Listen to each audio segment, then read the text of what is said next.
Ni amakuru ahambaye cyane, ni amakuru ateye ubwoba adushikiye muri uno mugoroba aturuka mu gihugu cy'u Burundi, yemeza ko Perezida Evariste Ndayishimiye urongoye igihugu cy'u Burundi yamaze gutegura intambara ikomeye cyane ku gihugu cy'u Rwanda, ndetse amakuru menshi aturuka mu basirikare b'u Burundi batashimye ko umwidondoro wabo ujya ahabona, bakaba baduhaye amakuru ateye ubwoba, amakuru yemeza ko Perezida Evariste Ndayishimiye yategetse abatwara amabatayo mu gihugu cy'u Burundi ndetse n'abakuru b'abasoda ko bagomba kwitegura, ndetse benshi bakaba bamaze kugezwa mu ishamba rya Kibira, abandi bakaba bari ku mipaka yose ihana urubibi n'u Rwanda, ndetse Perezida Evariste Ndayishimiye ubwe akaba ari kugirana ibiganiro n'abahagarariye imitwe yitwaje ibigwanisho irwanya leta ya Kigali, harimo FDL ndetse na FRN bamaze igihe bakorera ku butaka bw'u Burundi mu ishamba rya Kibira, bakaba bashaka gufatanya guhungabanya umutekano w'u Rwanda. Ni byinshi twabateguriye tugira ngo tubashikirize, wecu usabwa nta kindi, niba ukunda amakuru n'ibiganiro tudahwema gucisha kuno muyoboro wa YouTube Shiramatsiko TV, ukaba utarabyonda kuri sabone, akari karyo keza ko gupyondaho kugira ngo uko dushizeho amakuru n'ibiganiro bene nk'ibi ujye uba uwa mbere mu gushikirwa nabyo. Tubazaniye amakuru ahambaye cyane arabana n'umutekano, akaba ari amakuru ateye ubwoba yemeza ko Perezida Evariste Ndayishimiye ari gutegura intambara ikomeye cyane, intambara igiye guhuza igihugu cy'u Rwanda ndetse n'igihugu cy'u Burundi. Amakuru menshi akaba yemeza ko Perezida Evariste Ndayishimiye yamaze gukoranya abitwaje ibigwanisho barwanya leta ya Kigali, harimo FDL ndetse na FRN bimuye ibirindiro byabo bakabikura muri Kongo bakabizana mu ishamba rya Kibira. Ibi byose Ndayishimiye akaba ari kubikora abifashijwemo n'ibihugu bikomeye cyane nk'igihugu cy'Ububirigi, ari nacyo kiri kumuha ibikoresho byose bisabwa mu ntumbero yo guhungabanya umutekano w'u Rwanda. Murazi ko mu nama yabereye mu gihugu cy'u Buganda, Perezida Evariste Ndayishimiye w'u Burundi yakoze ikosa rikomeye, ndetse akavuga amajambo yerekana ko ariko arakwega intambara mu karere, aho yamaganye M23 ndetse n'ingabo z'u Rwanda RDF, agashimangira ko ingabo z'u Rwanda RDF zikorana na M23, mu gihe u Rwanda kuva mu ntango rwamwe ruhakana ko rukorana na M23, ariko Perezida Evariste Ndayishimiye we akabandanya kwibasira u Rwanda nk'uko yagiye anabikora mu myaka yatambutse ndetse no mu minsi ishize, aho aherutse gutangaza ko u Rwanda nirutera u Burundi runyuze muri Uvira, nawe azatera u Rwanda anyuze mu Kirundo. Ibyo benshi bavuze ko biteye isoni kandi bibabaje kubona umukuru w'igihugu atangaza ibintu bidafise ishingiro ndetse atabanje no gukora amatohoza. Benshi bakemeza ko Ndayishimiye icyo agamije ari uguhumiriza abarundi ndetse no kubibagiza ibibazo barimwo muri ino minsi, amaze akabereka ko u Rwanda aricyo kibazo kiri mu Burundi ndetse no mu karere, ndetse benshi bakanahamya ko azi neza ko ingabo z'u Burundi zizashobora ingabo z'u Rwanda, kandi akaba azi neza ko igihe yacokoza u Rwanda byanze bikunze rushobora guhita rumusanga mu gihugu cy'u Burundi bagasiga bahinduye n'ubutegetsi bwe. Ariko ibi byose akaba ayahisemo kubikora kugira ngo ahumirize ndetse asamaze abarundi birengagize ingorane bariko baraterwa n'ubutegetsi bwiwe, ubutegetsi budafise icyo bumariye abene gihugu. Perezida Evariste Ndayishimiye w'u Burundi kuri uyu wa gatatu yongeye kwibasira u Rwanda, arushinja guteza umutekano muke mu karere. Perezida w'u Burundi yarwikomeye i Kampala muri Uganda ubwo yavugiraga ijambo mu nama ya 12 yo ku rwego rwo hejuru y'urwego rw'ubugenzuzi bw'akarere ku mahoro, umutekano w'ubufatanye kuri Kongo imaze iminsi ibera muri Kongo, ndetse iyo nama ikaba imaze iminsi ibera mu Buganda. Uyu mugabo yumvikanye avuga ko ashima amahanga akomeje kwamagana ibitero bya M23 n'ingabo z'u Rwanda muri Kivu zombi. Ati muri uyu mwanya ndagira ngo shimire igisubizo cyihuse cy'imiryango mpuzamahanga itandukanye, by'umwihariko umwanzuro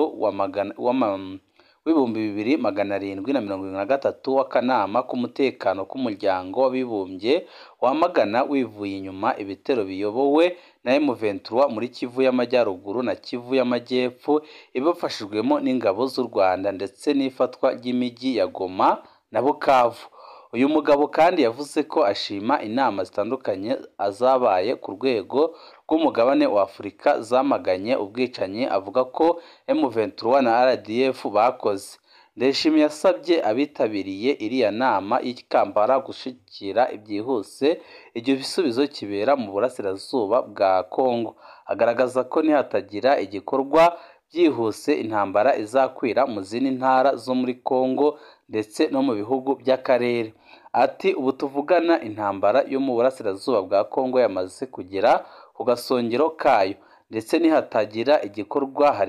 hari ibyago by'uko itazakwira mu zindi ntara za Kongo gusa, ahubwo ishobora no kugera mu bindi bihugu by'akarere ko munsi y'ubutayu bwa Sahara.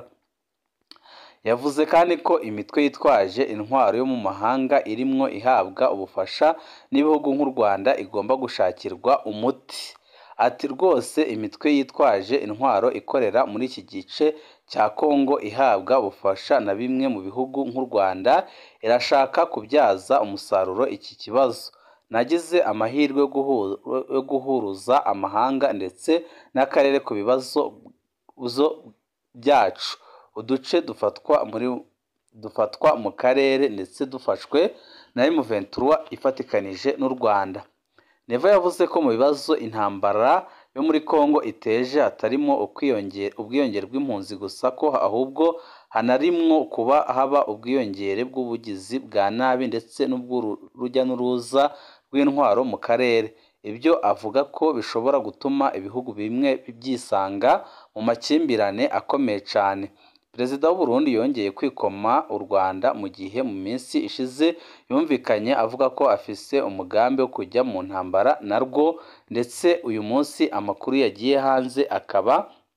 yemeza ko Perezida Evariste Ndayishimiye ubwiwe ari kuganira na FDL ndetse na FRN bamaze igihe barakuye ibirindiro byabo muri Kongo bakabizana mu Burundi mu ishamba rya Kibira, aho bari kugirana ibiganiro biremereye cyane byo gufatanya, aho yabijeje ko agiye kubafasha gukuraho ubutegetsi bwa Kigali nk'uko yanabitangaje ari muri Kongo, ndetse akaba yanavuze ibikomeye cyane, ndetse akaba yanababwiye ko bigiye gufata igihe gito cyane kugira ngo abamaze kwigizayo ubutegetsi bwa Kigali, ndetse akabasezeranya ko igihe bazaba bashitse ku butegetsi azagumya kubafasha, ariko nabo akabasaba ikintu gikomeye cyane, aho yasabye gufatanya nawe kugira ngo barinde u Burundi ndetse batere u Rwanda, bakore ibishoboka byose bahungabanye umutekano w'u Rwanda. Andi makuru twakuye mu gisirikare cy'u Burundi akaba yemeza ko Perezida Evariste Ndayishimiye amaze kurunda abasirikare batari bakeya muri Kongo, ndetse murantunga ntabwo ari muri Kongo, yamaze kubarunda ku mbibi zose u Burundi buhana n'u Rwanda, ndetse igitangaje kinateye ubwoba akaba ari uko Perezida Evariste Ndayishimiye yategetse abatwara amakambi mu gihugu cy'u Burundi ko botegura abasoda bose bakaberekeza mu bice u Burundi buhana n'u Rwanda, ndetse abenshi bakaba bamaze kugezwa mu Kibira, aho amakuru adushikira yemeza ko abasoda batari bakeya bamaze gushika mu Kibira, aho bagiye gukora ibishoboka byose kugira ngo bakureho ubutegetsi bwa Kagame, ndetse bakaba bemeza ko bazabigeraho mu gihe gito cyane, nk'uko amakuru menshi agenda arahanahanwa mu gihugu cy'u Burundi yemeza ko ibintu bimaze gukomera cyane, umutekano wongerejwe ku mbibi Uburundi n'u Rwanda bihana, ndetse andi makuru akaba yemeza ko abasoda bategereje itegeko Perezida Evariste Ndayishimiye ari butange, amaze bagahita batanguza intambara ku gihugu cy'u Rwanda, ndetse byose bakabikora bari kumwe na FDL ndetse na FRN, nubwo mu minsi ishize barasanye, ariko barasanye bapfa ko FRN yari yanze kujya gufasha ingabo z'u Burundi muri Kongo bityo bikaba byarashavuje Ndayishimiye akabifata nk'ubugambanyi, akaba ariyo mpamvu ari gukora ibishoboka byose kugira ngo bongere biyunge amaze bahurize ku mugambi wo gutera u Rwanda. Cyakoza ku rundi ruhande ku gihugu cy'u Rwanda naho ntago bicaye gutyo, amakuru menshi aremeza ko igihe ingabo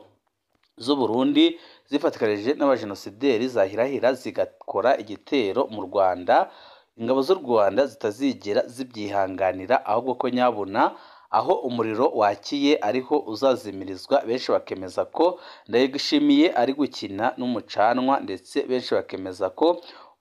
umucanwa ariko arenyegeza yaba agiye kuwota, ndetse bikaba binaboneka neza ko bidashobora gusiga akiri perezida, kuko amaze igihe biboneka neza ko ataco ariko arafasha mu bibazo biri mu karere, ahubwo ko nyabuna agumya asukamwo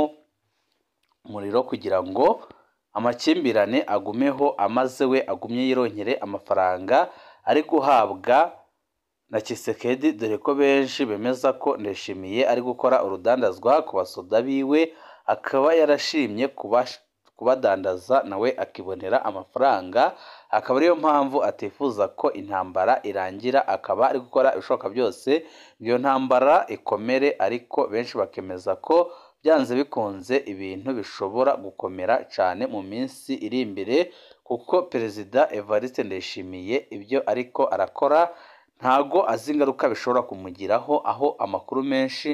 aturuka mu gisoza cy'u Rwanda yemeza ko bamwiteguye, kandi ko igihe cyose yahirahira agashaka kurenga umutaro bashobora kumugirira nabi ku buryo bukomeye. Ibihe byiza nibyo ndabipfurije banywanyi bacu, mudahwema gukurikira amakuru n'ibiganiro tudahwema gucisha ko n'umuyoboro wa YouTube Shiramatsiko TV. Mu kandi kanya n'andi makuru ahambaye cyane ari kuvugwa mu Burundi, aho muri CNDD-FDD ibintu bitoroshe na gatoya.